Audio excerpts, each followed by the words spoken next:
الحمد للہ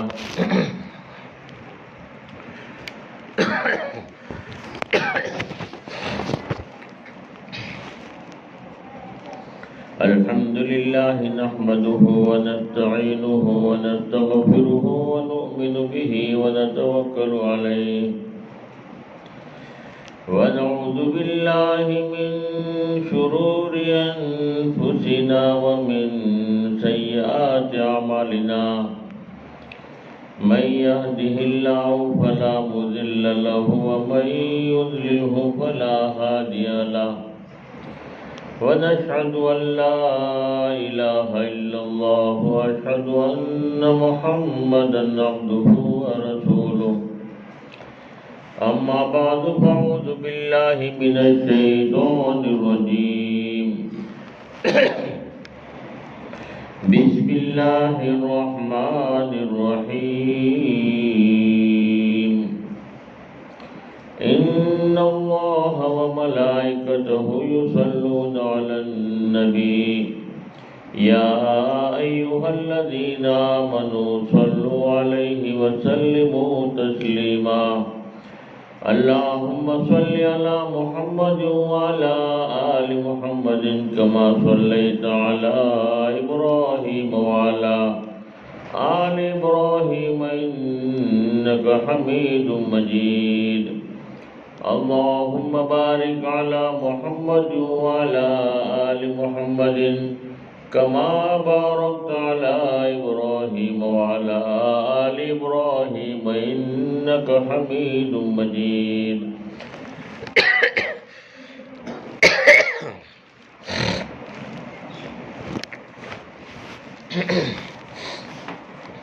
محترم میری ماں اور بہن نے اللہ تبارک تعالیٰ کا بڑا کرم ہے، احسان ہے کہ اللہ رب العالمین نے ہمیں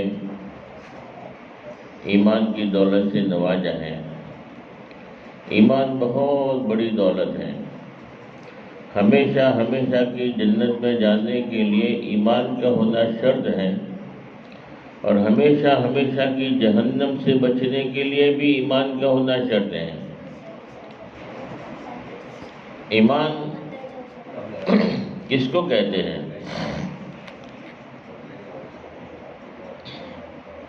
ایمان کہتے ہیں غیب پر یقین کرنا، اللہ کے نبی کی بتائی ہوئی باتوں پر یقین کرنا، اس کو سچا ماننا، بغیر دیکھے یقینی طور پر مان لینا اللہ کے نبی کی باتوں کو، اسی کا نام ایمان ہے۔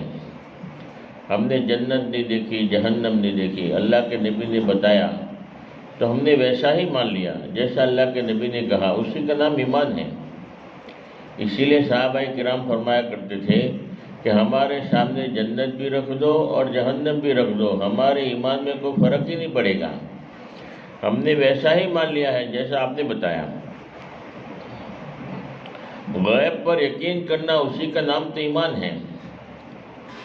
دیکھنے کے بعد قیامت کے دن آدمی پچھتائے گا کہ اللہ اب تو میں نے سب دیکھ لیا، اب دنیا میں واپس بھیج دے، اب تو سارے نیک اعمال کر کے آؤں گا، اور پھر موقع نہیں ملے گا۔ ہمیشہ کی زندگی ہے مرنے کے بعد کی۔ جو کرنا ہے دنیا میں ہے، عمل کرنے کی جگہ دنیا میں ہے، مرنے کے بعد سبحان اللہ بھی نہیں کہہ سکتا۔ اس لیے ہمارا یقین اللہ کی ذات پر ہو، اللہ رب ہے، پالنے والے اللہ ہے، رزق دینے والے اللہ ہے، نفع نقصان اللہ کے ہاتھ میں ہے، اور اللہ جو چاہتے ہیں وہی ہوتا ہے، جس وقت جو چاہتے ہیں وہی اللہ کرتے ہیں۔ اللہ وہ طاقت والے، اللہ وہ قدرت والے ہیں کہ آگ کے اندر جلانے کی اللہ نے طاقت رکھی ہے، مگر اللہ نہ چاہے تو آگ جلا نہیں سکتی۔ ابراہیم علیہ السلام کو آگ میں ڈالا گیا، آگ نے ابراہیم علیہ السلام کو نہیں جلایا، اللہ نے آگ کو حکم دے دیا کہ میرے ابراہیم کے لیے گلے گلزار بن جا، سلامتی والی بن جا، آگ سلامتی والی بن گئی۔ اللہ رب ہے، ناکامی کے نقشوں میں کامیاب کرنے پر آتے ہیں تو اللہ کسی کے محتاج نہیں۔ نمرود نے خلیل کو جب آگ میں پھینکا، ہوتا ہے ذرا دیکھ تو مرضی خدا، جلتے ہوئے انگاروں کو گلزار کر دیا، وَتُعِزُّ مَن تَشَاءُ وَتُذِلُّ مَن تَشَاءُ۔ اللہ جس کو عزت دینا چاہے اس کو کوئی جلیل نہیں کر سکتا، اور اللہ جس کو جلیل کرنا چاہے اس کو کوئی عزت نہیں دے سکتا۔ رب اللہ ہے۔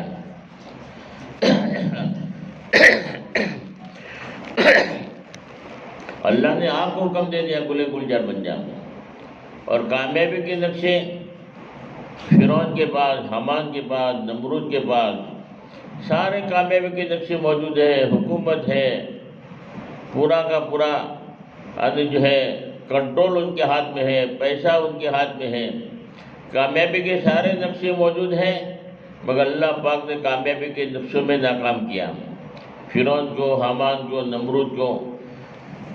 اللہ نے ایسا ناکام کیا کہ کوئی ماں باپ اپنے بیٹے کا نام رکھنے کو بھی تیار نہیں ہے کہ میں میرے بیٹے کا نام فرعون رکھوں گا، یا میں میرے بیٹے کا نام قارون رکھوں گا، نمرود رکھوں گا۔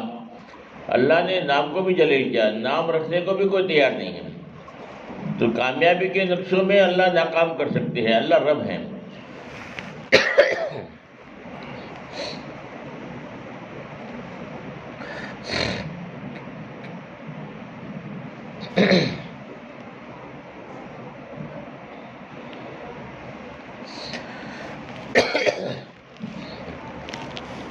کام بنانے پر آوے تو اللہ کسی کا محتاج نہیں، اور کام بگاڑنے پر آوے تو اللہ کسی کا محتاج نہیں۔ رب اللہ ہے۔ روزی اللہ کے ہاتھ میں ہے۔ ہمارا یقین ہے کہ روزی دینے والی ذات ایک اللہ کی ذات ہے۔ اللہ جس کو چاہتے ہیں روزی دیتے ہیں زیادہ، جس کو چاہتے ہیں کم، جس کو چاہتے ہیں نہیں دیتے۔ رب اللہ ہے۔ روزی اللہ نے لکھ دیا ہے مقدر میں، جس کی مقدر میں جتنی ہوگی اتنی مل کے رہے گی۔ کیسے ملے گی؟ اللہ اسباب پیدا کریں گے، اور اسی اتنی ہی روزی ملتی ہے جس کی مقدر میں ہے۔ ایسا نہیں ہے کہ زیادہ محنت کرو گے تو زیادہ روزی ملے گی، اور کم محنت کرو گے تو کم روزی ملے گی۔ بہت سارے آدمی ٹیلی فون کے ذریعے لاکھوں روپیہ کما لیتے ہیں، محنت کچھ بھی نہیں کرتے، خالی یہاں ٹیلی فون کیا، وہاں ٹیلی فون کیا۔ اللہ جو ہے مقدر میں جو ہے ان کے لاکھوں کروڑوں روپے لکھا ہے، فوراً کروڑوں روپے، لاکھوں روپے ایک ٹیلی فون کے ذریعے مل جاتے ہیں۔ یہاں سے یہاں تھوڑا سا سامان ادھر ادھر کر دیا، لاکھوں روپے کما لیتے ہیں۔ اور بعض آدمی پورا دن محنت کرتے ہیں، مزدوری کرتے ہیں، شام تک پسینہ پسینہ ہو جاتے ہیں، پھر 500 روپے کماتے ہیں۔ تو جتنی زیادہ محنت کرو گے اتنی زیادہ روزی ملے گی، یہ نہیں ہے۔ روزی اللہ نے لکھ دیا مقدر میں، جس کی جتنی ہوگی اللہ دے کر رہے گا۔ اللہ اس کے لیے ایسے اسباب پیدا کریں گے۔ روزی کا مالک اللہ ہے، رزاق اللہ ہے۔ اور دین محنت کے بعد آتا ہے، بغیر محنت سے دین نہیں آتا۔ کامیابی دین میں اللہ نے رکھی ہے، روزی میں کامیابی نہیں ہے۔ روزی میں بعض مرتبہ آدمی روزی خوب کماتا ہے، پیسہ خوب ہے، مگر پھر پیسے کے ذریعے ہی پیسوں میں آدمی ہلاک ہو جاتا ہے۔ ایک بہت بڑا بادشاہ تھا، ان کے خزانے اتنے تھے کہ 7 پیڑھیوں تک جو ہے ختم نہیں ہوگا۔ اس نے جو ہے اپنے خزانے کی جو ہے رات کو جو ہے دروازہ کھولا خزانے کا، اور اندر جو ہے دیکھنے کے لیے گیا، سونے جواہرات اور یہ خزانہ دیکھا۔ اتنا خزانہ تھا، اتنا خزانہ تھا کہ پیڑھیوں تک فرمایا کہ ختم نہیں ہوگا، اتنا زیادہ خزانہ تھا۔ تو وہ دیکھ کر خوش ہو رہا تھا۔ اب واپس آیا تو دیکھا دروازہ بند تھا، کیونکہ جو چوکیدار تھا وہ دیکھا کہ وہ دروازہ کھلا ہے، تو اس نے یہ سوچا کہ بھئی ہو سکتا ہے کہ بھول سے کھلا رہ گیا ہوگا، اس لیے جو چوکیدار تھا تو وہ جو ہے اس نے جو ہے رات میں دروازہ بند کر دیا۔ اب بادشاہ اندر ہے، مگر کتنا بھی چیخ رہا ہے، چلا رہا ہے، کوئی آواز ہی نہیں آ رہی ہے کہ دروازہ بند ہو گیا۔ اب وہ پیسہ بہت ہے، اب مگر فرمایا کہ جو ہے اس نے جو ہے پرچہ لکھا کہ اتنا خزانہ ہونے کے باوجود بھی 1 گلاس پانی جو ہے پانی کا میں محتاج ہوں، اور آج پیاسا تڑپ تڑپ کر مر رہا ہوں۔ اور پیاسا تڑپ تڑپ کر مر گیا۔ 2-4 دن کے بعد میں ضرورت پڑی، خزانہ کھلا تو بادشاہ مرا ہوا پڑا تھا، اور چٹھی لکھی ہوئی تھی کہ اتنی ساری سلطنت ہونے کے باوجود بھی مجھے جو ہے 1 گلاس پانی نصیب نہیں ہوا۔ تو مال میں کامیابی ہے، یہ ہمارا دھوکہ ہے کہ چلو بھائی زیادہ مال ہوگا، کروڑوں پتی آدمی ہوگا، سکون ملے گا، چین ملے گا، اطمینان ملے گا۔ بلکہ کامیابی اللہ نے دل میں رکھی ہے، اللہ کے ذکر میں سکون ہے، دلوں کا اطمینان ہے۔ اور اکثر دیکھو بڑے بڑے مالدار لوگ ہوئے خوش کشی بھی کر لیتے ہیں، حالانکہ ان کے اندر کوئی کمی نہیں ہے، جن کی تنگ ہو جاتی ہے، پریشان ہو جاتے ہیں، رات کو جو ہے سونے کے لیے نیند کی گولیاں کھانی پڑتی ہے، ان کو نیند نہیں آ رہی ہے، اتنا پیسہ ہونے کے باوجود بھی۔ تو سکون اللہ نے جو ہے اللہ کے ذکر میں رکھا ہے، دین میں رکھا ہے۔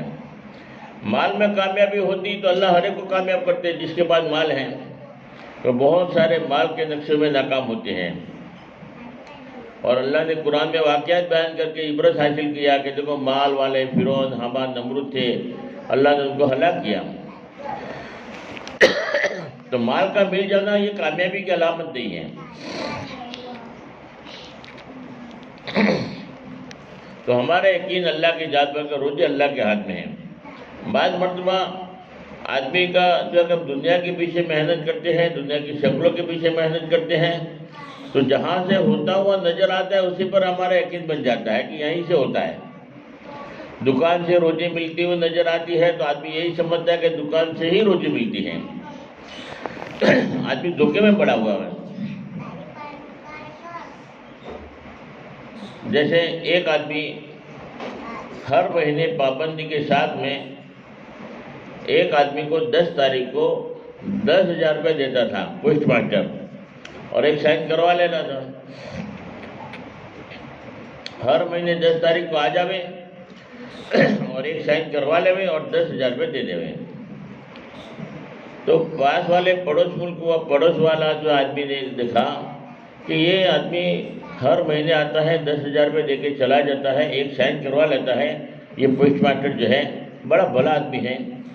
تو اس کو اپنے گھر بلایا، اس کا اکرام کیا، کھانا کھلایا، اس کے بعد میں کہا کہ دیکھو میں میری آنکھوں سے دیکھتا ہوں کہ آپ ہر مہینے آتے ہو اور فلاں ہمارے پڑوس میں جو ہے ہر مہینے 10 تاریخ کو 10,000 روپے دے کے چلے جاتے ہو اور ایک سائن کروا لیتے ہو، میں نے میری آنکھوں سے دیکھا ہے، اور میں بھی بڑا ضرورت مند ہوں، مجھے بھی بہت ضرورت ہے، میری بھی بہت ساری تکلیفیں ہیں، تب مجھے بھی ہر مہینے 5,000 روپے دیا کرو یا 2,000 روپے دیا کرو تاکہ میرا بھی کام ہو جاوے۔ تو پوسٹ ماسٹر صاحب کیا کہتے ہیں کہ تم نے جو دیکھا کہ میں 10,000 روپے دے رہا ہوں یہ تمہارا دھوکہ ہے، یہ پیسہ میں نہیں دے رہا ہوں، ان کا ایک لڑکا ہے بمبئی میں کام کرتا ہے اور اس کی تنخواہ ہے، اور اس میں سے جو 10,000 روپے بچا کر اپنے والد صاحب کو ہر مہینے بھیجتا ہے 10 تاریخ کو، وہ وہاں سے روانہ کرتا ہے 2-4 تاریخ 5 تاریخ کو، اور فرما کہ 10 تاریخ تک جو ہے میں یہاں پر آ کے دے دیتا ہوں، یہ میں میری طرف سے نہیں دیتا، یہ تو ان کا لڑکا بھیجتا ہے، اور ان کے لڑکے نے جو ہے بھیجا ہے، منی آرڈر کیا ہے، تو میں تو نوکری کرتا ہوں، یہ میرا پیسہ نہیں ہے بلکہ ان کے لڑکے کا پیسہ ہے، اور تم یہ سمجھ رہے ہو کہ میں دے رہا ہوں، یہ تمہاری آنکھوں کا دھوکہ ہے، میں نہیں دیتا بلکہ ان کے لڑکے نے بھیجا ہے، میں تو ایک ذریعہ ہوں، واسطہ ہوں دینے کا، ورنہ اصل پیسہ تو اس کے لڑکے کا ہے۔ ویسے ایک واسطہ ہے دکان، کاروبار، ایک دکان ایک واسطہ ہے کہ ہمیں نظر آتا ہے یہاں سے روزی ملتی ہے، اصل روزی دینے والی ذات ایک اللہ کی ذات ہے۔ تو آدمی دھوکہ کھاتا ہے۔ بعض آدمی کہتے ہیں کہ ہم آنکھوں سے دیکھتے ہیں، آنکھوں سے نظر آتا ہے، آنکھوں سے دکھائی دیتا ہے، تو ہمارا یقین کیا ہو گیا کہ آنکھوں سے دکھائی دیتا ہے، زبان ہماری بولتی ہے، زبان جب بولتے ہیں، ہاتھ حرکت کرتے ہیں، پیروں سے ہم چلتے ہیں، جہاں سے ہوتا ہوا نظر آتا ہے اسی پر ہمارا یقین بن جاتا ہے کہ یہیں سے ہوتا ہے۔ مگر جب آدمی کا انتقال ہو جاتا ہے، آدمی جب مر جاتا ہے، تو فرمایا کہ اس کی آنکھیں موجود ہیں، آنکھیں موجود ہیں پھر بھی آنکھیں دیکھ نہیں سکتی، زبان بھی موجود ہے مگر بول نہیں سکتی، ہاتھ موجود ہے حرکت نہیں کر سکتے، پیر موجود ہے چل نہیں سکتے،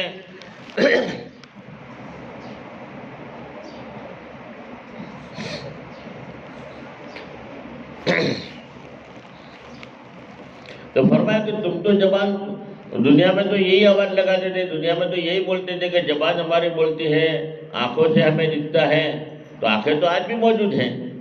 اگر آنکھوں سے دکھائی دیتا تو آج بھی دکھائی دیتا، آنکھیں تو موجود ہیں۔ اگر زبان بولتی تو زبان تو آج بھی موجود ہے، زبان کیوں نہیں بولتی؟ اب کیونکہ انتقال ہو گیا ہے، روح نکل گئی ہے، اب بات سمجھ میں آ گئی کہ ہم جو دھوکے میں تھے، ہم یہ کہہ رہے تھے کہ آنکھوں سے دکھائی دیتا ہے، آنکھوں سے دکھائی نہیں دیتا تھا، ایک اللہ کا غیبی نظام تھا، حرکت کر رہا تھا، ایک اللہ کا ایک امر تھا جس کی وجہ سے ہمیں آنکھوں سے دکھائی دیتا تھا۔ اگر آنکھوں سے دکھائی دیتا تو آج بھی دکھائی دیتا۔ معلوم یہ ہوا کہ آنکھوں سے نہیں دکھتا، بلکہ ایک اللہ کا غیبی نظام ہے، روح ہے، امر اللہ کا ہے، جس کی وجہ سے ہمیں آنکھوں سے دکھائی دیتا ہے۔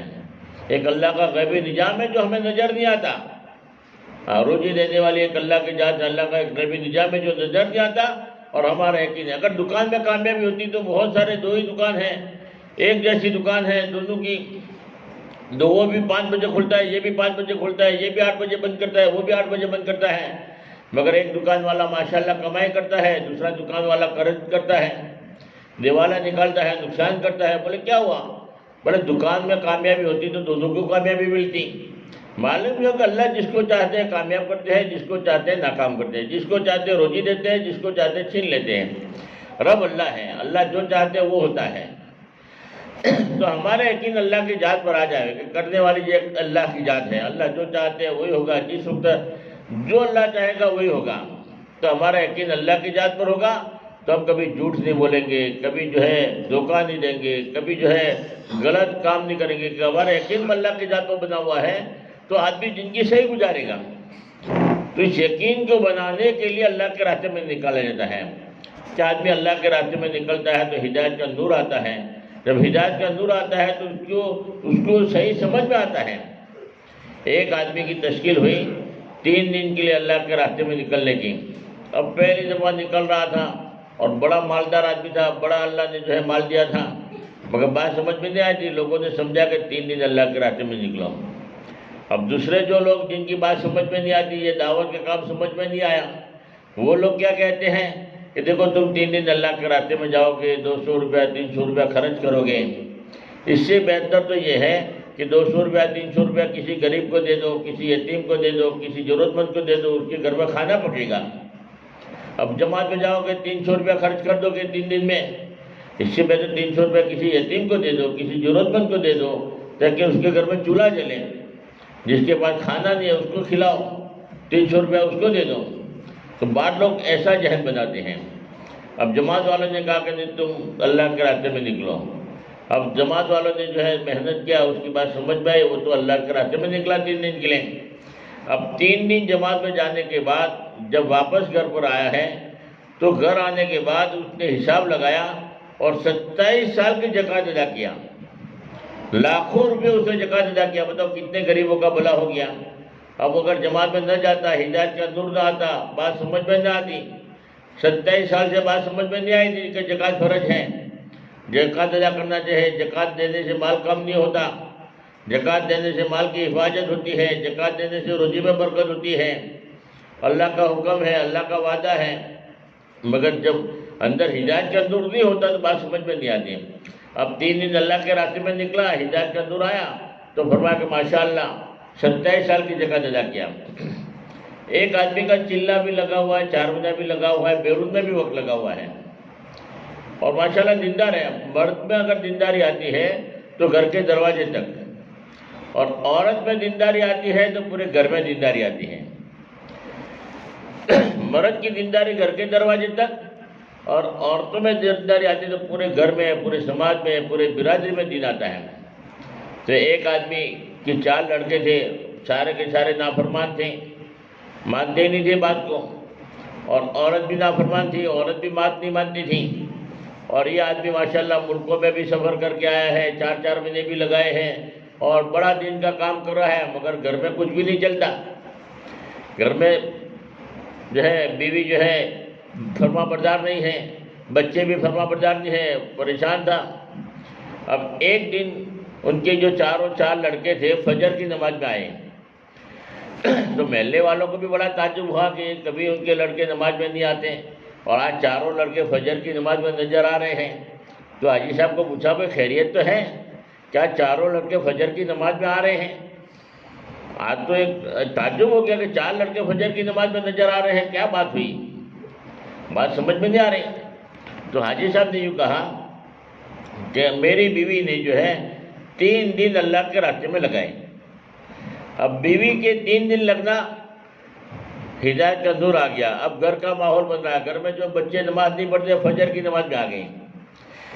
تو عورت میں دینداری آتی ہے تو پورے گھر میں دینداری آتی ہے، اور 3 دن ہمارے مستورات لگاتی ہیں تو ماشاءاللہ بہت ساری مستورات تو 3 دن لگانے کی وجہ سے فرما کہ پوری زندگی ان کی تبدیل ہو گئی، پوری زندگی چین ہو گئی۔ پردے کا ماحول نہیں تھا، پردہ جو ہے پابند ہو گئی، نماز کی نہ سستی تھی، پابندی ہو گئی نماز کی۔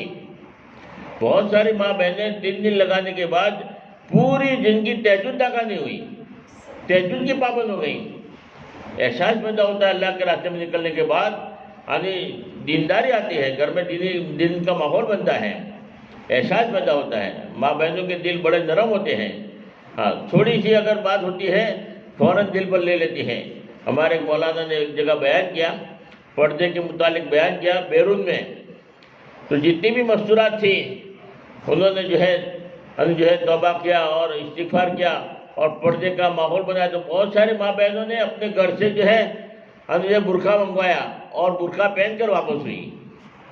ہم بڑا دل پر لے لیتی ہیں بہت ساری ماں بہنیں، کوئی بات ایسے اثر کر جاتی ہے جن کی تبدیل ہو جاتی ہے، اور بہت سارے ماں بہنوں کی وجہ سے اللہ جو ہے مردوں کو ہدایت دیتے ہیں، اور بہت سارے مرد جو ہے دین سے دور ہوتے ہیں، نمازی نہیں ہوتے اور بڑے ظالم ہوتے ہیں، مگر ماں بہنوں کے اندر دین آتا ہے تو وہ اچھے اخلاق کے ساتھ، اچھی ہمدردی کے ساتھ ان کی خدمت کرتی ہے، ان سے جو ہے اچھا معاملہ کرتی ہے، اور وہ عورت جو ہے اپنے شوہر کو تابع کر دیتی ہے اور فرما کے شوہر کو دیندار بنا لیتی ہیں۔ صبح میں تہجد میں اٹھ جاتی ہے ماں بہنیں، اور ان کے لیے گرم پانی ٹھنڈی کی مسلح میں وضو کر لو، نماز پڑھ لو، 2 رکعت پڑھ لو، تہجد پڑھواتی ہیں۔ اور ماں بہنوں میں جب دین آتا ہے تو پورے گھر میں دین آتا ہے، کہ ہمارے ماں بہنوں کو بھی جوڑا جاتا ہے۔ سب سے پہلی بات تو اندر کا یقین بنتا ہے، اندر ہدایت کا نور آتا ہے کہ رب اللہ ہے، پالنے والی ذات اللہ کی، اللہ جو چاہتے ہیں وہی ہوتا ہے۔ احساس پیدا ہوتا ہے اللہ کے راستے میں نکلنے کے بعد۔ ایک آدمی اللہ کے راستے میں فرما کے نکلا، اب فرما کے اتنا بڑا ظالم تھا کہ اپنی بیوی کو بہت پٹائی کرتا، معمولی نمک پڑ جاوے تو بھی پٹائی کرے، تھوڑا سا تھوڑا ہوا معمولی تو فرما کے لڑائی جھگڑا پٹائی۔ بیوی بہت تنگ آ گئی تھی، پریشان تھی، کیا کریں؟ وہ صبر کرتی تھی، رہتی تھی۔ اب اللہ نے اس کو ہدایت دیا، اللہ کے راستے میں نکلا، 3 دن کے لیے لوگوں نے سمجھایا، اور وہ 4 مہینہ لگا کر آیا۔ جب 4 مہینہ اللہ کے راستے میں جا کر آیا ہے تو دیکھا کہ گھر میں بیوی تو بڑی خوش تھی کہ اب تو 4 مہینے جماعت میں جا کر آیا ہے تو ماشاءاللہ اب لڑائی نہیں ہوگی، مارے گا نہیں، اب ظلم نہیں ہوگا، اب مجھے اچھا رکھے گا کہ 4 مہینے جماعت میں جا کر آیا ہے، احساس پیدا ہوا ہے۔ تو بیوی نے خوشی کی وجہ سے حلوہ بنایا۔ اب حلوہ بنا تو حلوے کے اندر جو ہے نمک کا ڈبہ اور شکر کا ڈبہ پاس میں پڑا ہوا تھا، اب وہ دھیان نہیں رہا خوشی کی وجہ سے، تو بھول سے نمک شکر کی جگہ اس نے جو ہے حلوہ بنایا، میٹھا چیز بنا رہی تھی تو شکر کی جگہ بھول سے نمک ڈال دیا۔ اب بتاؤ نمک والا حلوہ بنایا ہے کتنا کھارا بنا ہوگا، شکر تو ڈالا ہی نہیں ہے، نمک ہی ڈال دیا شکر کی جگہ پر، اور حلوہ تیار ہو گیا۔ اب وہ آدمی 4 مہینے لگا کر آیا تھا، اب بیوی خوشی کی وجہ سے جو ہے باندھ بھول گئی اور شکر کی جگہ نمک ڈال کے حلوہ بنا دیا، حلوہ تیار بھی ہو گیا، مگر بیوی نے چکھا نہیں تھا، بس تیار ہو گیا۔ اب شوہر کو کھانے کے لیے بٹھایا کہ کھانا تیار ہے۔ اب شوہر کھانے کے لیے بیٹھا تو حلوہ میں نمک ڈالا ہوا تھا، شکر تو ڈالی نہیں تھی۔ اب وہ حلوہ جو ہے منہ میں رکھا تو دیکھا کتنا کھارا، مگر زبان سے کچھ بھی نہیں کہا، اوف تک نہیں کہا، اور جو کھانا بنایا تھا کھا لیا اور وہ کھڑا ہو گیا۔ اب بیوی نے جب کھانا کھایا اور حلوہ منہ میں رکھا تو دیکھا او ہو یہ تو میں نے شکر کی جگہ نمک ڈال دیا ہے، اتنا کھارا۔ پھر بھی میرا شوہر مجھے کچھ بھی نہیں کہا۔ پہلے تو معمولی نمک زیادہ پڑ جاتا تھا تو سالن کی پلیٹ پھینک دیتا تھا اور میری پٹائی کرتا تھا، اور میں اور اتنا ظلم کرتا تھا۔ آج اتنا حلوہ بنایا ہے بالکل نمک والا، پھر بھی میرا شوہر نے کچھ بھی نہیں کہا۔ احساس پیدا ہوا اور بیوی جو ہے معافی مانگنے کے لیے اپنے شوہر کے پاس آئی اور ہاتھ جوڑ کر معافی مانگتے ہیں کہ اللہ کے واسطے مجھے معاف کر دینا، میری غلطی ہو گئی، میں نے بھول سے شکر کی جگہ نمک ڈال دیا ہے، بھول ہو گئی ہے میری، اللہ کے واسطے مجھے معاف کر دو۔ اب وہ شوہر بھی رو رہا تھا۔ شوہر کہنے لگا کہ اللہ کی بندی تو مجھے معاف کر دے، میں نے تیرے پر بڑا ظلم کیا ہے۔ میں جماعت میں گیا تھا، مجھے احساس پیدا ہوا کہ کھانا پکانے میں ہم سے بھی غلطیاں ہوتی تھی، ہمارے بھی نمک زیادہ پڑ جاتا تھا، کبھی کم پڑتا تھا، کبھی کچا رہتا تھا، مگر ہمارے ساتھی سب برداشت کر لیتے تھے، کھاتے تھے، کسی نے ایپ بھی نہیں نکالی، برداشت کر لیتے تھے۔ اور تو نے تو مجھے کتنا اچھا کھلایا ہے پلایا ہے، اور کتنی تیرا احسان ہے میرے پر، تو مجھے اللہ کی بندی معاف کر دی، میں نے تیرے پر بڑا ظلم کیا ہے۔ اب بیوی شوہر سے معافی مانگ رہی ہے، شوہر بیوی سے معافی مانگ رہا ہے، اور دونوں جو ہے آپس میں جو ہے معافی صافی ہو رہی ہے، اور اللہ نے جو ہے گھر کو جنت کا باغ بنا دیا۔ احساس پیدا ہوتا اللہ کے راستے میں نکلنے کے بعد کہ میں کیسی زندگی، کہاں زندگی گزار رہی ہوں۔ اس لیے ماں بہنوں کی زندگی میں جو دین آتا ہے، اس کی فضائل اعمال کی تعلیم، دین کیسے آئے گا؟ فضائل اعمال کی تعلیم ہمارے ماں بہنوں کے لیے دعوت کی کام یہی ہے، سب سے بڑا اصول یہی ہے کہ ہر گھر میں فضائل اعمال کی تعلیم ہو۔ فضائل اعمال کی تعلیم اللہ نے ایسی قبول کی ہے، اور اللہ نے اتنا پسند کیا ہے کہ پوری دنیا میں عام کر دیا۔ اللہ کا قرآن کلام پاک سب سے زیادہ پڑھی جانے والی پوری دنیا میں اگر کوئی کتاب ہے تو قرآن شریف ہے، اور قرآن کے بعد میں فرمایا کہ ہمارے بڑے یہ کہتے ہیں پوری دنیا کے اندر سب سے زیادہ پڑھی جانے والی کتاب ہو تو فضائل اعمال ہے۔ فضائل اعمال پوری دنیا میں پڑھی جاتی ہیں، اور فضائل اعمال دنیا کی ہر لینگویج میں ملے گی۔ ہم ملاوی گئے افریقہ میں تو وہ زبان میں بھی فضائل اعمال، انگلش میں بھی دیکھو فضائل اعمال، اردو میں دیکھو فضائل اعمال، ہندی میں دیکھو فضائل اعمال، گجراتی میں دیکھو فضائل اعمال، چائنیز زبان میں بھی فضائل اعمال، تاملی زبان میں بھی فضائل اعمال، کیرلا میں گئے تو وہ زبان میں بھی فضائل اعمال۔ دنیا میں ہزاروں زبانیں ہیں اور ہر زبان میں فضائل اعمال ملے گی۔ کوئی زبان ایسی نہیں ہوگی کہ جس میں فضائل اعمال نہ ہو۔ یہ اللہ کی مقبولیت کی علامت ہے، قبولیت کی علامت ہے، ورنہ دوسری کوئی ایسی کتاب نہیں ملے گی کہ ہر زبان میں چھپی ہوئی ہو، ہر زبان میں اور ہر گھر میں تعلیم ہوتی ہو۔ تو یہ قبولیت کی علامت ہے کہ اللہ نے اس کتاب کو ایسے قبول کیا ہے، اور اس کتاب کے ذریعے ہزاروں لاکھوں ماں بہنوں کو اللہ نے ہدایت دی ہے، اور گھر کا پورا ماحول چینج ہوا ہے، گھر میں برکت آئی ہے، رحمتیں آئی ہے، اور گھر میں جو ہے پریشانی دور ہوئی ہے، مصیبتیں دور ہوئی ہے، اور گھر جنت کا باغ بنا ہے فضائل اعمال کی وجہ سے۔ ہر گھر میں تھوڑی دیر کے لیے بھی، جتنی بھی بشاشت ہو مگر تھوڑی دیر کے لیے بھی فضائل اعمال کی تعلیم ہونا چاہیے۔ ہر گھر میں فضائل اعمال کی تعلیم بھی ہو، 6 صفاتوں کا مذاکرہ بھی ہو۔ 6 صفاتوں کے مذاکرے کے ساتھ فضائل اعمال کی تعلیم ہوگی، گھر میں آہستہ آہستہ دین کا ماحول بنے گا، فرشتے والا ماحول بنے گا، فرشتے گھروں میں آئیں گے، رحمت کے فرشتے آئیں گے، برکت کے فرشتے آئیں گے، گھر میں جو پریشانی دور ہو جائے گی، مصیبتیں دور ہو جائے گی، لڑائی جھگڑے دور ہو جائیں گے، آپس میں محبتیں پیدا ہوگی، ہمدردی پیدا ہوگی۔ کہ فضائل اعمال کی تعلیم بھی ہو اور 6 صفاتوں کا مذاکرہ بھی ہو، ایمان کا مذاکرہ ہو، رب اللہ ہے، پالنے والے اللہ ہے، اللہ کسی کے محتاج نہیں ہے، اللہ جو چاہتے ہیں وہی ہوتا ہے، اور جس وقت چاہتے ہیں اس وقت ہوتا ہے، اور ہم جو چاہتے ہیں وہ نہیں ہوتا، جو اللہ چاہتے ہیں وہی ہوتا ہے۔ ہمارا کام محنت کرنا، کوشش کرنا، اور اس میں کامیابی دینا تو اللہ کے ہاتھ میں ہے۔ کامیابی دینے والی ذات تو اللہ کی ہے، تو ہم اللہ کا حکم پورا کریں گے، اللہ کو راضی کریں گے، شادی بیاہ میں اللہ کو راضی کریں گے، موت حیات میں اللہ کو راضی کریں گے، اللہ پر بھروسہ رکھیں گے تو اللہ ہماری مدد کرے گا۔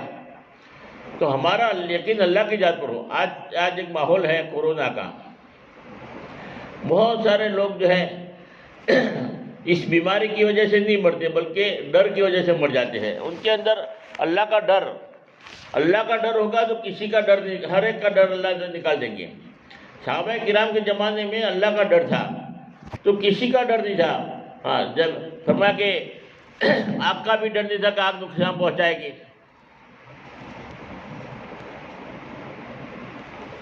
پانی کا بھی ڈر نہیں تھا، سمندر کا بھی، یہ سمندر نفع نقصان پہنچانے میں اللہ کے حکم کی محتاج ہیں، سمندر میں اپنے گھوڑے دوڑائے۔ یقین اللہ کی جانب، شیر کو سامنے دیکھ کر کہتے کہ نور آ گیا، شیر جنگل کا راجہ ہے، نفع نقصان پہنچانے میں اللہ کے حکم کا محتاج ہے، ہم اللہ کے دین کی شو پر رہائے ہیں، راستہ بھٹک گئے ہیں جنگل میں، یہ شیر ہمیں راستہ دکھائے گا۔ شیر نے راستہ دکھایا۔ صحابہ کرام کے دلوں میں اللہ کی ذات کا ایسا یقین تھا، ایسا مضبوط یقین تھا، کسی کا ڈر نہیں تھا۔ بہت سارے لوگ تو ڈر کی وجہ سے مر جاتے ہیں، کہ ہمارا یقین اللہ کا ڈر، اللہ جو چاہتا ہے وہی ہوگا، جس وقت جس کی مقدر کی موت اللہ نے لکھ دیا ہے وہ کوئی روک نہیں سکتا۔ اس لیے ہمارا یقین اللہ کی ذات پر ہو، رب اللہ ہے، پالنے والے اللہ ہے، کسی سے متاثر نہیں ہونا بلکہ اللہ کی طرف متوجہ ہونا، یہ اللہ کی طرف سے، یعنی اللہ کی طرف سے آیا ہوا عذاب ہے، اللہ کی طرف سے متوجہ ہوں گے، اللہ ہٹا دیں گے۔ پہلے زمانے میں بھی ایسا ہی جو ہے مہاماری، ایسا بھی جو ہے ایک عذاب آیا تھا۔ اس وقت جو بادشاہ تھا بہت نیک تھا، تو اس نے جو ہے اس مہاماری سے بچنے کے لیے کیا کیا کہ اپنے خزانے کھول دیے، لوگوں میں فری میں اناج تقسیم کیا، لوگوں کو جو ہے راحت پہنچانے کے لیے اپنے سارے خزانے کھول دیے، اور مالدار جتنے بھی تھے ان کا سارا ٹیکس معاف کر دیا، جو گورنمنٹ ٹیکس وصول کرتی ہے وہ ٹیکس معاف کر دیا، تو پھر وہ سستا ہو جاتا ہے مال، جو گورنمنٹ کو دینا ہے وہ نہیں دینا بلکہ سستا، تاکہ مال بکے، سستا مارکیٹ میں مال جائے گا تو لوگ آسانی سے جو ہے خرید سکیں گے، اور یہ جو ہے مہاماری دور ہو تب تک جی کے لیے سب ٹیکس معاف کر دیا۔ پھر بھی مہاماری اتنی تھی کہ وہ بے قابو تھی، پریشان تھے، وہ نیک بادشاہ تھا، بڑا ٹینشن میں تھا، بڑا متوجہ اللہ کی طرف کہ کیا کرے، پریشان، نیند نہیں آ رہی تھی۔ تو ان کے بڑے شیخ تھے، وزیر بھی تھے اور ان کے بڑے شیخ بھی تھے جن کی تربیت انہوں نے کی تھی، ان کو بلایا، بلانے کے بعد کہا کہ مجھے بہت ٹینشن ہے اس مہاماری کی وجہ سے، میں کیا کروں، میری بات سمجھ میں نہیں آتی۔ تو وہ بزرگ تھے، اللہ والے تھے، انہوں نے کہا، تسلی دینے کے لیے کہا کہ ایک جنگل میں ایک بندری اپنا بچہ لے کر جو ہے شیر کے پاس گئی، اور شیر کو کہا کہ مجھے باہر سفر میں جانا ہے، میرے بچے کی تم حفاظت کرنا۔ شیر نے کہا کوئی بات نہیں، بچے کو چھوڑ کے چلے جاؤ۔ اب بچہ شیر کے پاس ہے، شیر اوپر لے کے گھوم رہا ہے، پھر رہا ہے، اس کی حفاظت کر رہا ہے، اور بندری جو ہے سفر میں گئی۔ اب ایک دن ایسا ہوا کہ آسمان سے چیل آئی، باز پکشی آتا ہے، بڑا پرندہ ہوتا ہے جو پنجے میں جو ہے اٹھا کے لے جاتا ہے، تو وہ چھوٹا بندری کا بچہ تھا، اس کو جو ہے وہ شیر جو ہے اپنے پیٹھ پر لے کے گھوم رہا تھا، اور آسمان سے جو پکشی باز چیل آئی اور اس نے جو ہے اس بچے کو اٹھایا اور آسمان پر لے گئی۔ شیر جو ہے ادھر ادھر پھانپے مارنے لگا، مگر وہ چیل تو آسمان پہ چلی گئی، اور وہ بچے کو لے کر چلی گئی۔ پریشان تھا شیر کہ وہ بندری آئے گی تو میں کیا جواب دوں گا، اور وہ بندری جب آئی کہ میرا بچہ، تو شیر بیچارہ شرمندہ ہو گیا کہ کیا کرے، اس کو کیا جواب دو۔ بولے کہ وہ آسمان سے پرندہ آیا تھا، چیل آئی تھی اور اٹھا کے لے گئی۔ تو بندری نے کہا کہ تم جنگل کے راجا ہو، جنگل اب میرے ایک بچے کی حفاظت نہیں کر سکے تو پورے جنگل کے سارے جانوروں کی کیسے حفاظت کر سکو گے تم؟ تو شیر نے جواب یہ دیا کہ دیکھو میں جنگل کا، میری حکومت جو ہے زمین پر چلتی ہے، اگر زمین سے اگر کوئی بلا آتی، کوئی آفت آتی، کوئی مصیبت آتی، اگر تمہارے بچے پر کسی اور جانور نے حملہ کیا ہوتا تو میں بچا لیتا، میں جو ہے تمہارے بچے کی حفاظت کر لیتا، کہ میری حکومت زمین پر چلتی ہے۔ مگر یہ چیل جو ہے آسمان سے آئی تھی اور آسمان میں لے گئی، اور میری حکومت آسمان پر نہیں چلتی، یہ تو آسمان سے آئی تھی، مصیبت آسمان سے آئی تھی، تو اس لیے میری حکومت تو آسمان پر تو چلتی نہیں ہے، پرندوں پر تو چلتی نہیں ہے، اس لیے میں مجبور ہوں۔ یہ عبرت حاصل کرنے کے لیے کہا کہ یہ جو پریشانی، یہ جو مہاماری ہے کورونا کی، یہ بھی آسمان سے آئی ہے۔ اللہ کی طرف آدمی متوجہ ہو جائے گا تو اللہ پاک اس بیماری کو بھی دور کر دے گا۔ اس لیے اللہ کی طرف متوجہ ہو گئے. ایک بہت بڑے اللہ والے تھے, بڑے شیخ بھی تھے, وہ ایک دوسرے بڑے شیخ تھے, ان کے پاس گئے اور کہنے لگے کہ مجھے ایسا لگتا ہے کہ اللہ مجھ سے ناراض ہو گیا ہے, اب اللہ کو راضی کرنا ہے تو کیا کروں.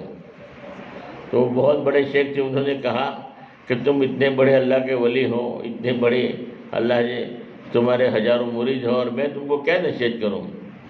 نہ کہ نہیں, آپ میں نصیحت کیجئے, کچھ نہ کچھ راستہ دکھائیے کہ اللہ مجھ سے راضی ہو جائے. تو بہت بڑے اللہ والے تھے, بزرگ تھے, انہوں نے کہا کہ میرا مشورہ یہ ہے کہ مدینے والے کو راضی کر دو, اللہ بھی راضی ہو جائے گا. بولے مدینے والے کو ہم کیسے راضی کریں؟ تو وہ شیخ نے 2 عمل بتائے کہ 2 کام کرو, مدینے والا راضی ہو جائے گا. ہم بھی نیت کریں کہ انشاءاللہ 2 عمل کریں گے جس کی وجہ سے ہمارے نبی راضی ہو جائیں گے. جب ہمارے نبی راضی ہو جائیں گے تو اللہ بھی راضی ہو جائے گا.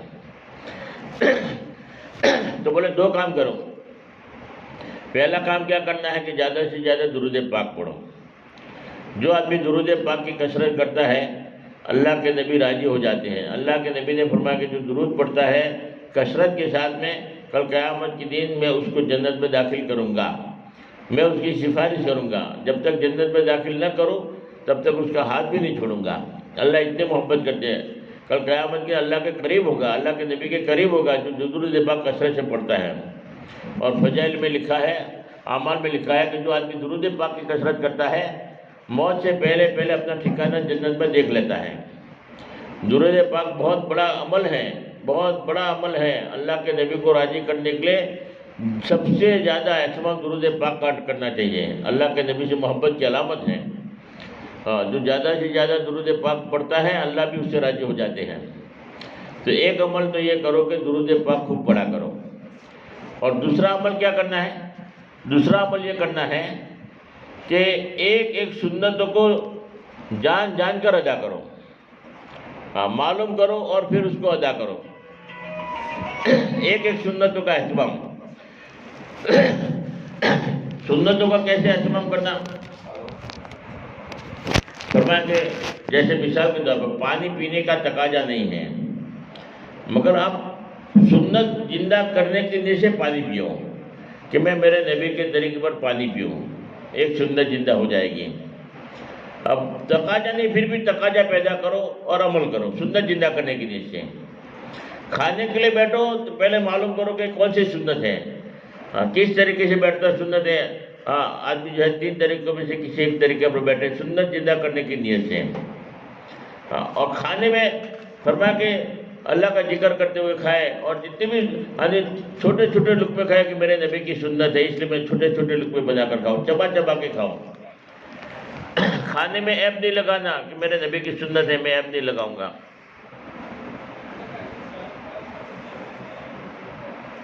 اپنے آگے سے کھاؤ, میں اپنے آگے سے کھاؤں گا. اللہ کا نبی کی سنت زندہ کرنے کے لیے اپنے آگے سے کھاؤ. دانا نیچے گر گیا ہے اس کو اٹھا کے کھاؤ کہ میرے نبی کی سنت ہے. یعنی پیشاب کرنا تقاضا نہیں ہے, مگر اللہ کے نبی کی سنت زندہ کرنے کے لیے کہ میں نبی کے طریقے پر پیشاب کروں تو پیشاب کرنے کے لیے گئے. یعنی ایک سنت کو زندہ کرو, چاہے تقاضا نہ ہو, تقاضا پیدا کرو اور سنت زندہ کرو. کپڑا پہننا ہے پہلے معلوم کہ میرے نبی کی سنت کیا ہے, اس طریقے کا کپڑا کا میرے نبی کی سنت زندہ ہو. شوہر کے کیا حقوق ہے میرے نبی نے کیا بتایا اس طریقے پر عمل کرو, میرے نبی کی سنت ہے اس لیے میں شوہر کی خدمت کرتی ہوں. فلاں کام کرتی ہوں میرے نبی کی سنت ہے. یعنی کوئی پڑوسی کے ساتھ اچھا معاملہ کرو کہ میرے نبی کی سنت ہے اس لیے میں پڑوسی کو سالن دے رہی ہوں. پڑوسی کے ساتھ اچھا معاملہ کرو میرے نبی کی سنت ہے. تو ایک سنتوں کو جان کر زندہ کرو, مدینے والا راضی ہو جائے گا. وہ 2 نصیحتیں کی, 2 نصیحتوں کے اوپر انہوں نے عمل کرنا شروع کر دیا. 1 مہینے کے بعد واپس آئے. وہ شیخ آئے, واپس آنے کے بعد کہا کہ الحمدللہ اللہ ہم سے راضی ہو گیا. تو وہ شیخ نے پوچھا بھائی اللہ کیسے راضی ہو گیا, تمہیں پتہ کیسے چلا, اور پہلے کیسے پتہ چلا کہ اللہ ناراض ہے؟ تو کہا کہ پہلے مجھے اس لیے پتہ چلا تھا کہ اللہ ناراض ہے کہ مجھے عمل میں دل نہیں لگتا تھا, عمل میں خوشی محسوس نہیں ہو رہی تھی, بوجھ پڑتا تھا. تو مجھے ایسا محسوس ہو رہا تھا کہ اللہ ناراض ہو گیا ہے, جس کی وجہ سے اعمال میں دل نہیں لگتا, نمازوں میں دل نہیں لگتا, عبادتوں میں دل نہیں لگتا. اس لیے میں نے سوچا کہ اللہ ناراض ہو گیا، اللہ کو راضی کرنا پڑے گا۔ اب تم نے جب 2 عمل بتائے کہ مدینے والے کو راضی کر دو اللہ بھی راضی ہو جائے گا، تو میں نے 2 عمل شروع کر دیا۔ تو اللہ کے نبی حضور پاک صلی اللہ علیہ وسلم خواب میں آئے اور آ کر مجھے کہنے لگے کہ میں تم سے راضی ہو گیا اور مدینے والا راضی ہو گیا تو اللہ بھی راضی ہو گیا۔ اب پہلے اعمال میں دل نہیں لگتا تھا، اب اعمال میں بڑا دل لگتا ہے، اب نماز میں بھی بڑا مزہ آتا ہے، اب کوئی بھی عمل کرتا ہو بڑی خوشی محسوس ہوتی ہے۔ اسے معلوم ہے کہ اللہ بھی راضی ہو گیا۔ تو کہنے کا مطلب یہ ہے کہ اللہ راضی ہو گیا تو اللہ رب العالمین جو ہے یہ پریشانی مصیبتیں بھی اللہ ہٹا دے گا۔ اور دوسری ایک بات، بہت ساری چیزیں ایسی ہوتی ہے کہ ڈر کی وجہ سے جو ہے آدمی جو ہے مر جاتا ہے۔ ایک عورت نئی نئی دلہن شادی ہوئی اور گھر میں جو ہے وہ بریانی بنا رہی تھی، پلاؤ بنا رہی تھی۔ اب پلاؤ بناتے ہوئے اوپر سے ایک سانپ گر گیا اور سیدھا چاول میں۔ اب وہ نئی نئی دلہن تھی، نئی نئی شادی کر کے آئی تھی، اور وہ سانپ گر گیا تو بیچارے پریشان، کیا کرے؟ سانپ کو تو نکال دیا، سانپ مر بھی گیا، باہر نکال بھی دیا، مگر اندر گر گیا تھا۔ اور وہ ڈر کی وجہ سے کسی کو کچھ کہا بھی نہیں، اور وہ بریانی تیار ہو گئی، کھانا تیار ہو گیا اور سب کو کھانا کھلا دیا۔ اب کھانا کھلایا تو سارے کے سارے لوگ جو ہے ماشاءاللہ ماشاءاللہ نئی نئی دلہن کی تعریف کرنے لگے، بڑا اچھا بنایا ہے، بڑا لذیذ بنایا ہے، بڑا بہترین بنایا ہے۔ خوشی خوشی سب نے کھا لیا، اور وہ لڑکی نے بھی کسی کو کہا نہیں کہ سانپ گر گیا تھا، اور چپ چاپ خاموش۔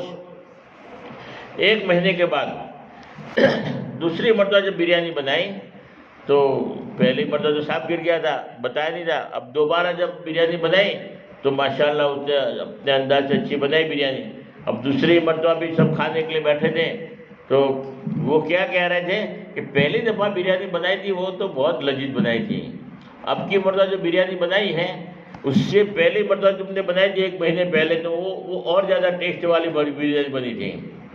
تو اس وقت بیوی نے کہہ دیا، وہ نئی نئی دلہن نے کہہ دیا کہ پہلی مرتبہ بریانی میں سانپ گر گیا تھا اور مر گیا تھا اندر۔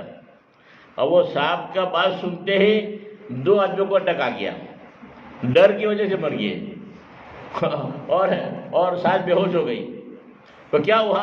بولے سانپ تو 1 مہینے پہلے وہ بریانی بھی کھا گئے، کچھ بھی نہیں ہوا، اور اب اس بریانی میں تو سانپ کا زہر ہے، کچھ بھی نہیں ہے، مگر بات سنتے ہی جو ہے اٹیک آ گیا۔ سانپ کا نام سنتے ہی 2 مر گئے ویسے ہی۔ تو بعض لوگ ڈر کی وجہ سے مر جاتے ہیں۔ ایک آدمی کو پھانسی کی سزا ہو گئی تھی، اب پھانسی کی سزا آدمی کتنا ڈرتا ہے کہ پھانسی ہو جائے گی۔ بادشاہ نے پھانسی کی سزا تو بند کر دی اور کہا کہ تمہیں جو ہے سانپ سے ڈسا جائے گا، اور کرسی پر باندھ کر آپ کو سانپ سے ڈسوائیں گے، جس کی وجہ تم مر جاؤ گے۔ بڑا زہریلا سانپ ہوتا ہے کوبرا سانپ، وہ تمہیں ڈسے گا۔ اب وہ ٹائم قریب آ گیا تو اس کو کرسی پہ باندھ دیا اور آنکھوں کے اوپر پٹی باندھ دیا، اور اس کو یہ کہہ دیا کہ اب سانپ ڈسے گا اور تم مر جاؤ گے، یہ تمہارا آخری وقت ہے۔ اب وہ بادشاہ نے جو ہے سانپ ڈسنے کا تھا، مگر بادشاہ نے سانپ کو نہیں ڈسایا، بلکہ سیفٹی پن بکل وہ جو ہے چبائی۔ اب وہ سمجھا کہ سانپ نے ڈسا، اب چبائی تھی سیفٹی پن، مگر اس کے ذہن میں تو سانپ کا ہی اثر ہے، سانپ کا ڈر ہے کہ مجھے سانپ نے ڈسا، اور وہ اس وجہ سے جو آدمی مر گیا۔ اب سیفٹی پن میں زہر تھوڑا ہوتا ہے، مگر اس کے دماغ نے زہر پیدا کیا، ڈر نے پیدا کیا، اور ڈر کی وجہ سے آدمی مر گیا۔ اس لیے بعض دفعہ آدمی ڈر کی وجہ سے، وہم کی وجہ سے آدمی جو ہے پریشان ہوتے ہیں، زیادہ بیمار ہو جاتے ہیں۔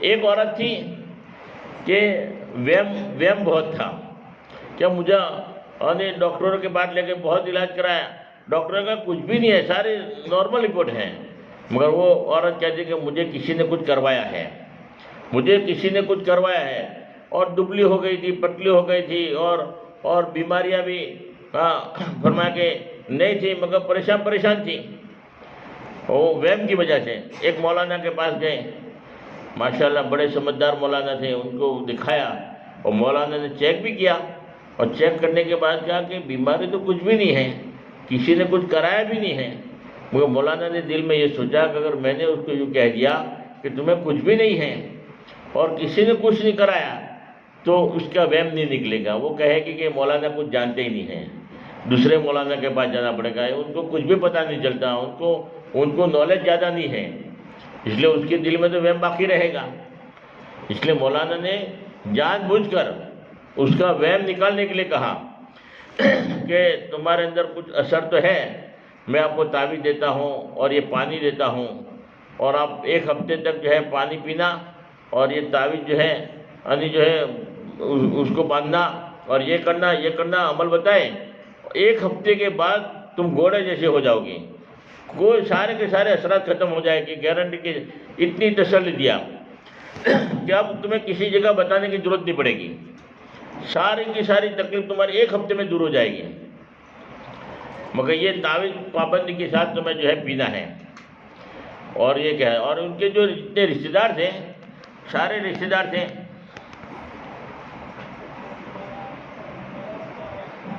ان کے ماں باپ تھے، بھائی تھا، ان کا شوہر تھا، ان کی بہن تھی، جو بھی رشتے دار آئے تھے اس کو لے کر ان کو الگ بلا کر سمجھایا کہ دیکھو ہے کچھ بھی نہیں، مگر اس کا وہم نکالنے کے لیے میں نے ان کو کہا کہ تمہارے اندر کچھ ہے، اور وہ 1 ہفتے تک پانی پیو گے تو تمہارا جو ہے سب بیماری دور ہو جائے گی، حالانکہ ہے کچھ بھی، ان کے دل میں خالی وہم ہے۔ اب آپ کو ایک کام یہ کرنا ہے کہ آپ ان کے پاس جاؤ تو کبھی نیگیٹو بات مت کرنا، یار اوم سے تیم سے، بس جب بھی جاؤ باری باری سے جاؤ اور ان کو تسلی دو، ماشاءاللہ اب تو چہرہ کھل رہا ہے، ماشاءاللہ گال بھی لال ہو گئے، ماشاءاللہ بڑا فرق پڑ گیا ہے، بڑی تندرستی آ گئی ہے، اب تو ماشاءاللہ بہت فرق ہے، پہلے تو کیسی ہو گئی تھی، ہڈیاں دکھتی تھی، اب تو ماشاءاللہ جان آ گئی ہے، ماشاءاللہ اب تو بڑا فرق پڑ گیا ہے۔ اس کو پازیٹیو بات کرو، اور کوئی بھی مہمان آوے دیکھنے کے لیے، ملاقات کے لیے، تو ان کو پہلے سمجھا بجھا کر بھیجو کہ وہاں جا کر کوئی نیگیٹو بات نہ کریں، یار بہو ہمبارجو آ تو بہو خطرناک سے کوئی کراوی سے مری جو ہے ہوکئی جو ہے کیوا ہوکئی جیسے ہم پتھاری کو دکھاتا ہے نہیں نہ ہو تو مت کیا جو ہے، بلکہ یوں کہنا کہ ماشاءاللہ بڑا فرق پڑ گیا ہے، ماشاءاللہ چہرہ کھل رہا ہے، ماشاءاللہ کتنے گال بھی لال ہو گئے، اور تمہارے جو ہے پہلے ہڈیاں دکھتی تھی، اب تو ماشاءاللہ دیکھو اب گوشت بھی نظر آنے لگا، اور بڑا فرق پڑ گیا ہے، 2 دن ہوئے اتنا زیادہ فرق پڑ گیا، 3 دن ہوئے اتنا زیادہ فرق پڑ گیا، بس یہی پازیٹیو بات کرتے رہو۔ اب ان گھر والوں نے ان کو تو ٹھیک کرنا تھا، تو سارے گھر والے، کبھی بہن جا رہی، ماشاءاللہ بڑا فرق پڑ گیا ہے، بھائی جاتا ہے تو بہن کو تو ماشاءاللہ اب تو دیکھو کتنی ہنس رہی ہے اور کتنا چہرہ کھل رہا ہے۔ اب 1 ہفتے کے بعد تو ماشاءاللہ ساری بیماریاں ختم ہو گئی، وہم نکل گیا، اور 15 دن میں تو ماشاءاللہ گھوڑے جیسے ہو گئی۔ تو بعض آدمی ڈر کی وجہ سے کہ مجھے کچھ کرایا ہے، تو اسی میں دبلے پتلے ہو جاتے ہیں، اسی میں جو ہے آدمی جو ہے مر جاتے ہیں۔ تو وہم نکال دو، ڈر نکال دو، کچھ بھی نہیں، اللہ جو چاہتے وہی ہوگا ہے۔ ہاں پازیٹیو بات کرو، ان کو تسلی دو، بعض آدمی کوئی ڈاکٹر نے کہا تو ان کو تسلی دو کہ کچھ بھی نہیں ہے، ٹھیک ہو جاؤ گے۔ بعض لوگ تو جو ہے کوئی بیمار ہوتا ہے ان کے پاس جاتے ہیں تو ایسے الفاظ استعمال کرتے ہیں تو ان کی بیماری بڑھ جاتی ہے۔ کسی حدیث میں آتا ہے کہ کسی کی بیماری پرسی کے لے جاؤ تو ایسے کلمے استعمال کرو کہ اس کی بیماری دور ہو جائے، ماشاءاللہ کوئی گھبرانا ضرور نہیں، کہ اتنی بھی بیماری خطرناک ہو، بلکہ ان کو تسلی دے، یار اس میں کوئی گھبرانے کی، اس سے بھی زیادہ بیمار آدمی تھے ماشاءاللہ ابھی تک زندہ ہے، ماشاءاللہ ہرتے پھرتے ہو گئے، اور ماشاءاللہ بالکل ٹھیک ہو جاؤ کہ گھبرانے کی ضرورت نہیں ہے، ایسی بات کرو۔ ایسا نہیں کہ بہت سنبھالنا ہو، ہمارے پڑوس میں بھی ایسا ہوا تھا 2 گھنٹے میں مر گیا، اب وہ بیچارہ نہیں مرتا وہ بھی مر جائے گا، ان کو ایسا مت ڈراؤ، بلکہ وہاں تو بیماروں کے پاس جاؤ تو ان کو تسلی دو کہ کوئی گھبرانے کی ضرورت نہیں، کوئی ٹینشن مت لو، اس سے بھی بڑی بیماری والے تھے ہمارے پڑوس میں، ماشاءاللہ ٹھیک ہو گئے، اور ماشاءاللہ گھوم رہے پھر رہے ہیں، اور نام و نشان نہیں ہے، تاکہ ان کے بعد ڈاکٹر ہوتے ہیں ان کو تسلی دیتے کہ گھبراؤ مت، بالکل ٹھیک ہو جاؤ، تو آدھی بیماری تو اسی میں ٹھیک ہو جاتی ہیں۔ بس زبان کے بول ایسے ہوتے ہیں کہ جس کی وجہ سے آدمی خوش ہو جاتا ہے اور بہت سارا ٹینشن دور ہو جاتا ہے۔ بعض آدمی ٹینشن میں اور ڈپریشن میں آ جاتے ہیں، اور اسی میں جو آدمی جو ہے پریشان ہو جاتے ہیں، بلکہ ان کا ٹینشن دور کرو کہ گھبرانے کی ضرورت ہے، تمہیں کوئی ٹینشن نہیں لینے کا، اور یہ تو نارمل ہے، یہ تو کچھ بھی نہیں ہے، چاہے کتنی بھی بڑی بیماری ہو۔ تو ایسے الفاظ استعمال کرو۔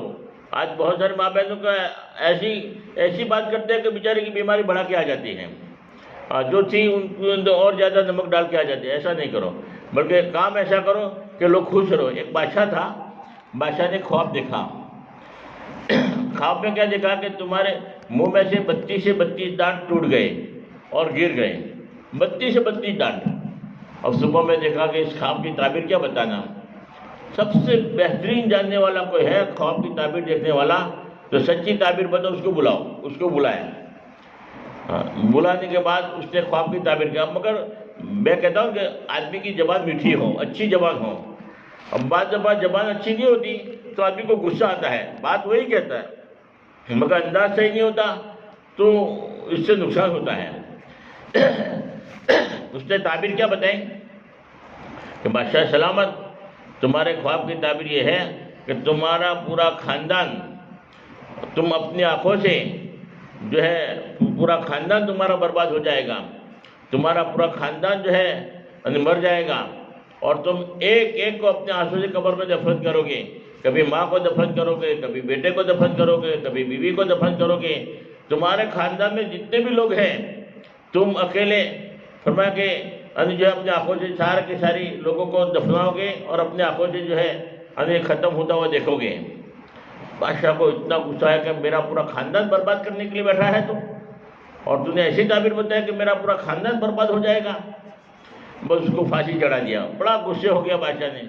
اب تعبیر اس نے بتائی مگر اس کا لہجہ صحیح نہیں تھا، بولنے کا انداز صحیح نہیں تھا۔ بادشاہ بڑا غصے ہو گیا اور اس کو پھانسی پہ چڑھا دیا۔ اب پھر کہا کہ دوسرا آدمی بتاؤ، کوئی تعبیر اچھا جاننے والا ہو۔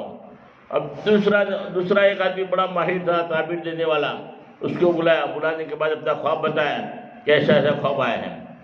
اب دوسرے آدمی کی زبان بہت میٹھی تھی، لہجہ اچھا تھا، بات کرنے کا سلیقہ اچھا تھا۔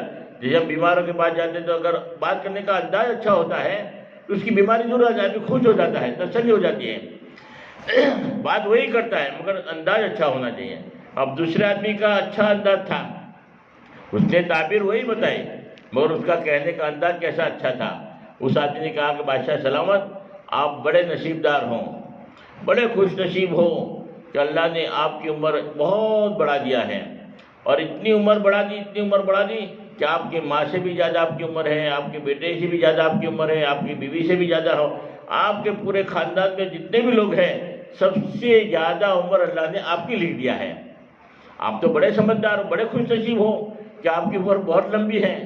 معلوم مطلب تو یہی ہے کہ آپ اکیلے زندہ رہو گے، سارے کے سارے لوگ تمہارے پہلے مر جائیں گے، مگر کہنے کا انداز کیا ہے کہ آپ کی عمر بہت بڑی ہے، بہت زیادہ آپ نصیبدار ہو کہ آپ کی ماں سے، باپ سے اور پورے خاندان میں جتنے بھی لوگ ہیں سب سے زیادہ عمر آپ کی لمبی ہے۔ آپ زیادہ دیر تک زندہ رہو گے، آپ سب سے زیادہ زندہ رہو گے، سب کے بعد بھی آپ زندہ رہو گے۔ اور اتنی میٹھے انداز سے بتایا کہ بادشاہ خوش ہو گیا اور بڑا انعام دیا، بڑا اعزاز کیا، بڑا جو ہے اس کا اکرام کیا اور بڑا انعام اس کو دیا۔ حالانکہ تعبیر کا مطلب تو وہی ہے مگر انداز سمجھانے کا دیکھو کتنا اچھا تھا۔ اس لیے ہمارے اندر جو ہے ایسا الفاظ استعمال کرے کہ لوگ خوش ہو جاوے اور لوگوں کی تکلیف دور ہو جاوے، لوگوں کی پریشانی دور ہو جاوے۔ ایسے الفاظ استعمال نہ کرو کہ ان کی پریشانی بڑھ جاوے۔ اللہ پاک ہمیں جو ہے عمل کرنے کی توفیق عطا فرماوے۔ اور دوسری بات فضائل اعمال کی تعلیم ہو اور گھر میں، اور 6 صفاتوں کے مذاکرے کے ساتھ ہوں۔ اور دوسرا کام یہ کرنا ہے، حدیث میں آتا ہے کہ اللہ کے بعد اگر کسی کا حق ہے تو اپنے شوہر کا حق ہے، اپنے شوہر کی خدمت کرنا، اپنے شوہر کو راضی رکھنا۔ اللہ کے نبی نے فرمایا اگر شوہر ناراض ہے تو فرشتوں کی طرف سے لعنت برستی ہے، اللہ کی طرف سے لعنت برستی ہے، اس کی کوئی عبادت قابل قبول نہیں ہوتی، سر کے اوپر کوئی عبادت ہی نہیں جاتی۔ اس لیے اپنے شوہر کو راضی رکھنا، ہر حال میں خوش رکھنا ضروری ہے۔ شوہر کی کبھی ناشکری مت کرو، شوہر کو کبھی جلیل مت کرو، شوہر کی شکایت مت کرو، دوسروں کے سامنے شوہر کی تعریف کرو۔ شوہر راضی ہوگا تو ہم جنت میں جا سکتے ہیں، شوہر ناراض ہے تو فرمایا کہ ہم جنت میں جا ہی نہیں سکتے۔ عورت کے لیے سب سے بڑا حق شوہر کا ہے، تو اپنے شوہر کو راضی رکھنا، ہر وقت خوش رکھنا، کسی بھی طریقے سے راضی ہو اس کو راضی رکھنا ضروری۔ اور تیسرا کام، اپنے بچوں کو دیندار بناؤ۔ بچوں کی تربیت ماں کے جسم میں ہے، ماں سب سے پہلا مدرسہ ہے۔ ماں کا دیندار ہے تو بچے بھی دیندار بنیں گے۔ بچوں کو دیندار بناؤ، مدرسے میں بھیجو، اللہ کے راستے میں بھیجو، بڑے ہونے کے بعد تاکہ احساس پیدا ہو، دین زندگی میں آوے، اور وہی بچے جو ہے ہمارے لیے مغفرت کی دعا کرنے والے بنیں گے۔ اور چوتھا کام یہ ہے کہ ہماری ماں بہنیں اللہ کے راستے میں نکلیں، 3 دن کے اعتبار سے 10 دن کے اعتبار سے نیت کریں کہ اپنے محرم کے ساتھ اللہ کے راستے میں نکلیں۔ جب باہر نکلیں گے 3 دن لگائیں گے تو فرمایا کہ بڑا فرق پڑ جاتا ہے، پورے گھر کا ایک عجیب و غریب ماحول بن جاتا ہے۔ کہ اپنے محرم کے ساتھ 3 دن کے لیے، اور 2 مرتبہ 3 دن لگے ہوں تو پھر 10 دن کے لیے اپنے محرم کے ساتھ چلیں، اور اپنے مردوں کی 4 مہینے کی تشکیل کریں اور ان کو ایک مرتبہ تو 4 مہینے لگواویں۔ تبلیغ میں جو ترقی ہوتی ہے وہ 4 مہینے کے بعد ہی ہوتی ہے۔ جب تک آدمی کے 4 مہینے نہیں لگتے، اگر مستورات کے ساتھ 40 دن جماعت میں جانا بھی چاہتا ہے مگر مرد کا 4 مہینہ لگا ہوا نہیں ہوگا تو وہ 40 دن کے لیے مستورات کی جماعت کے ساتھ نہیں جا سکتا۔ اللہ نے مال دیا ہے، ملکوں میں جانا ہے، بیرون میں جانا ہے، مگر 4 مہینے اگر نہیں لگا ہوا ہے تو بیرون میں جانے کی بھی اجازت نہیں ملے گی۔ یہ 4 مہینہ لگانا بہت ضروری ہے۔ اپنے مردوں کے 4 مہینے لگواویں اور اپنے اعتبار سے 3 دن کے لیے 10 دن کے لیے دعا کے بعد میں نام لکھیں اور مسجد میں انشاءاللہ پہنچا دیں، اور اللہ پاک ہمیں کہنے سننے سے زیادہ عمل کی توفیق عطا فرمائے۔ درود شریف پڑھ لو۔ اللہم صلی علی سیدنا محمد وعلی آلہ صلی علی سیدنا محمد وبارک وسلم۔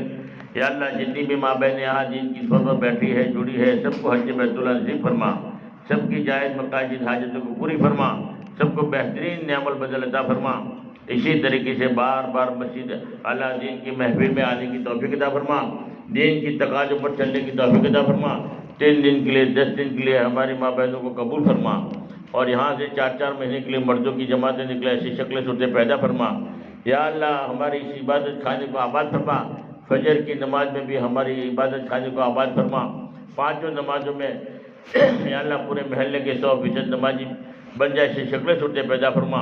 یا اللہ ہمارے یہاں بیٹھنے کو قبول فرما، جو پریشان حال ان کی پریشانی کو دور فرما، جو بیمار ان کے شفائے کامل عاجل عطا فرما، جو بے روزگار ان کے لیے غیب سے روزی کا انتظام فرما۔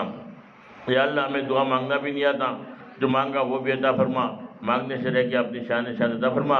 حضور پاک صلی اللہ علیہ وسلم نے جتنی خیر کلائی کی دعائیں مانگی ان میں ہمارا بھرپور عطا فرما، جن شرور سے پناہ چاہے ان سب سے ہماری حفاظت فرما۔ جزا اللہ عنہ محمد صلی اللہ علیہ وسلم۔ سبحان ربک رب العزۃ عما یصفون وسلام علی المرسلین والحمد للہ رب العالمین برحمتک یا ارحم الراحمین۔ ہمارے وہاں پہ 3 دن کے لیے 10 دن کے لیے نام بھی لکھیں اور اپنے مردوں کو جو ہے 5 وقت کی نماز کے لیے بھیجیں۔ عام طور پر ہمیں شکایت ہے کہ اس محلے والے فجر کی نماز میں جو ہے مرد حضرات بہت کم آتے ہیں، عبادت خانے میں بالکل خالی رہتا ہے۔ تو ہماری ماں بہن اس کی فکر کرے، اپنے گھر والوں کو اٹھائے، اور فجر کی نماز جو پڑھتا ہے، جو مسجد میں جاتا ہے، اس کے ہاتھ میں ایمان کا جھنڈا ہوتا ہے، اور جو فجر کی نماز میں نہیں ہوتا اس کے ہاتھ میں شیطان کا جھنڈا ہوتا ہے۔ کہ اپنے ماں بہن اس کی فکر کرے، فجر کی نماز تو خاص اہتمام کے ساتھ میں اپنے مردوں کو مسجد میں بھیجیں۔ ہماری ماں بہنیں دل پر لے لیتی ہے تو ماشاءاللہ ہماری مسجد آباد ہو جائے گی۔ اللہ پاک کہنے سننے عمل کی توفیق عطا فرمائے۔